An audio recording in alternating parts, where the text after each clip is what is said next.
सो इधर हम रिवाइज करेंगे कॉस्ट ऑडिट, जिसमें सेंट्रल गवर्नमेंट ना तो कंपनी ना तो रजिस्ट्रार रेगुलेटरी बॉडी से कंसल्ट करता है एंड कंसल्ट करने के बाद जो रेगुलेटरी बॉडी स्पेशल एक्ट में है, देन सेंट्रल गवर्नमेंट डायरेक्ट करता है क्लास ऑफ कंपनीज को जो प्रोडक्शन में और सर्विसेज में इन्वॉल्व है।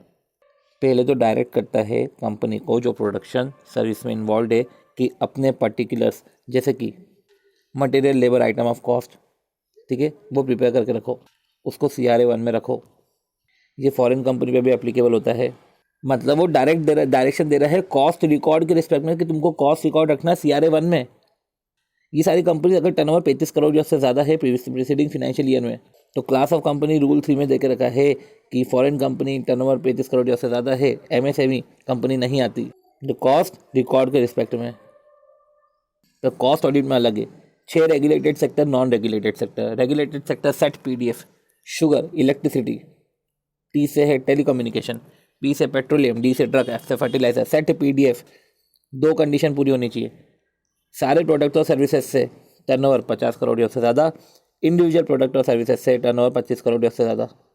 तो सारे प्रोडक्ट और सर्विसेज से 50 करोड़ या उससे ज़्यादा, तो 50-25, और यही जब नॉन रेगुलेटेड हो तो 135 है। मतलब रेगुलेटेड सेक्टर को जल्दी ही ऑडिट में पकड़ने का है। तो जैसे ही 50 करोड़ की लिमिट क्रॉस होती है, सारे प्रोडक्ट और सर्विसेज की बस ऑडिट कराना अब जरूरी है। ये नॉन रेगुलेटेड सेक्टर है, टर्नओवर 100 करोड़ या उससे ज़्यादा और टर्नओवर 35 करोड़ या उससे ज़्यादा। 100 crore of all product and services, 35 crore of individual and services. ये तो जो है कॉस्ट रिकॉर्ड से नहीं, ये कॉस्ट ऑडिट से ही बाहर है।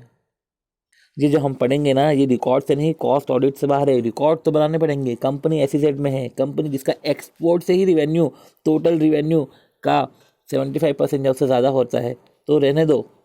Electricity companies for captive consumption, तो कैप्टिव जनरेटिंग प्लांट SEZ इन सब पे नहीं लगता। कंपनी SEZ में है, एक्सपोर्ट से रिवेन्यू, टोटल रिवेन्यू का 75% है, उससे ज़्यादा है, और इलेक्ट्रिसिटी कंपनी। अब ऑडिटर तो कॉस्ट ऑडिट करेगा कॉस्ट रिकॉर्ड पे, कॉस्ट स्टेटमेंट पे। ये तो अप्रूव्ड हो, साइंड होना चाहिए मैनेजमेंट से, मैनेजमेंट द्वारा अप्रूव्ड हो, साइंड हो, उस पर ऑडिट करे। इसका जो ऑडिटर है वो कॉस्ट अकाउंटेंट इन प्रैक्टिस रहेगा, 139(1) वाला नहीं रहेगा। फिनेंशियल ईयर के 180 दिन के अंदर board of director board meeting में इसको अपॉइंट करेंगे और साथ ही साथ सेंट्रल गवर्नमेंट को 30 दिन में इंटीमेट कर देंगे CRA 2 में कि हमने इसको अपॉइंट कर लिया। तो फिनेंशियल ईयर के 180 दिन के लिए अंदर अपॉइंट कर देना, बोर्ड मीटिंग कर लेना, और जैसे ही अपॉइंट कराए 30 दिन के अंदर सेंट्रल गवर्नमेंट को बता देना। रेम्यूनरेशन तो मेंबर डिसाइड करता है, कॉस्ट अकाउंटिंग के स्टैंडर्ड फॉलो करने हैं। इसका टेन्योर फाइनेंशियल ईयर क्लोजर के 180 दिन के अंदर तक जाएगा, या submission of cost accounting report उसको करनी पड़ेगी, कॉस्ट ऑडिट रिपोर्ट सबमिट करेगा तो ऑब्वियसली अपने क्वालिफिकेशन, रिजर्वेशन, ऑब्जर्वेशन, सजेशन सब डालेगा। वो रिपोर्ट जो है CRA 3 में जाएगा। और फिर बोर्ड क्या है, उसके पास रिपोर्ट आती है, इन्फॉर्मेशन एक्सप्लेनेशन अपनी साथ में देके वो सेंट्रल गवर्नमेंट को सबमिट कर देगा CRA, ठीक है। सेंट्रल गवर्नमेंट को और चीज़ें इन्फॉर्मेशन चाहिए तो CRA 4 में और इन्फॉर्मेशन फर्दर ले सकता है। डिफॉल्ट करा है तो 147 में लायबल है, 147 देखते हैं। इवन इसका कॉस्ट ऑडिट भी जो है बोर्ड अप्रूव करता है। बोर्ड को रिमूव करना है तो रिमूव कर सकते हैं। कैजुअल वैकेंसी में वही है कि बोर्ड फिल करेगा 30 दिन के अंदर। 147 ये बोलता है कि 139 से 146 का कंप्लेंस करा, कॉन्ट्रावेंशन करा हो, कंपनी को 25,000 से 5 लाख, ऑडिटर को भी 25,000 से 5 लाख, और 4 टाइम्स ऑफ रेम्यूनरेशन। हाईएस्ट में तो ऑप्शन है 5 लाख और 4 टाइम्स ऑफ रेम्यूनरेशन। जो कम है नोइंगली फ्रॉड है तो 50,000 से 25 लाख और 8 times of remuneration which ever is lower, और साथ ही साथ इम्प्रिजनमेंट भी मिल जाती है। और ऑफिसर को 10,000 से 1 लाख है। सबसे कम है इसको पर फिर भी इसको इम्प्रिजनमेंट है। कंपनी को इम्प्रिजनमेंट कर नहीं सकते। ऑडिटर को पहले कन्विक्शन में तो नहीं करेंगे, पर अगर कन्विक्शन करा है तो नहीं करेंगे, पर अगर नोइंगली ही करा है तो फिर तो इम्प्रिजनमेंट 2 साल के लिए हो जाए, 1 साल के लिए हो जाएगा इम्प्रिजनमेंट। साथ ही साथ 3 तरीके से मार पड़ेगी। एक तो इधर भी इसको फर्निश करने की फाइन, रेम्यूनरेशन भी रिफंड करना है, और सामने वाले को अगर लॉस हुआ है तो उसको लॉस भी रीइंबर्स करना है। और इस लॉस की रिकवरी के लिए तो सेंट्रल गवर्नमेंट अथॉरिटी भी अपॉइंट कर लेगी। और याद रखो कि फर्म लायबल है तो partner of firm jointly severally liable हो ही गए।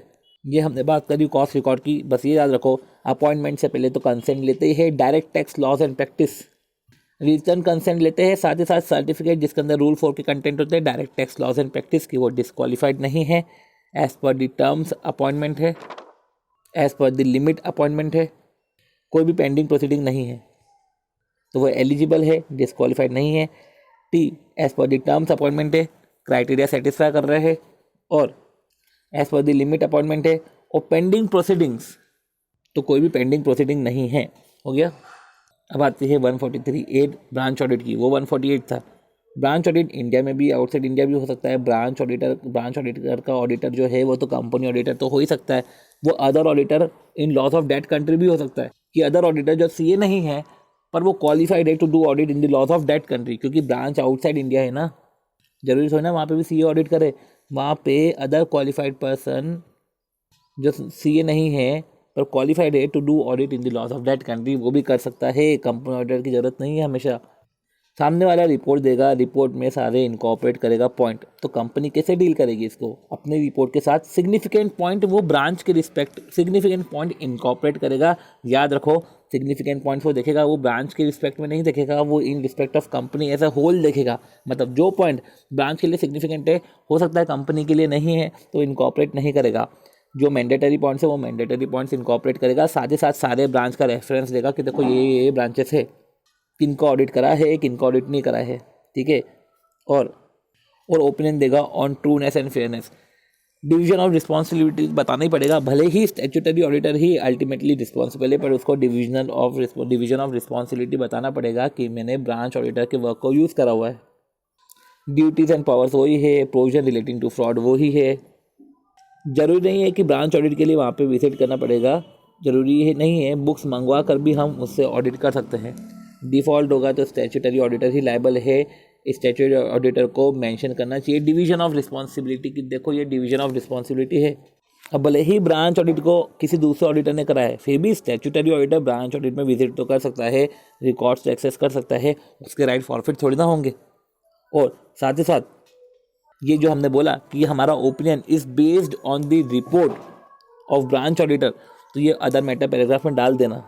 और अगर नॉन सीए ऑडिट कर रहा है क्योंकि वो क्वालिफाइड है as per the laws of that country, तो उसकी कॉम्पिटेंसी, उसकी एडिक्वेसी ऑफ वर्क तो देखना ही पड़ेगा। एडिक्वेसी मतलब वही objectivity, competency, scope, objectivity, competency and approach देखनी पड़ेगी। सो इस तरीके से हमने जो है ब्रांच ऑडिट और कॉस्ट ऑडिट को ओवर करा है। मिलते हैं हम नेक्स्ट वीडियो में।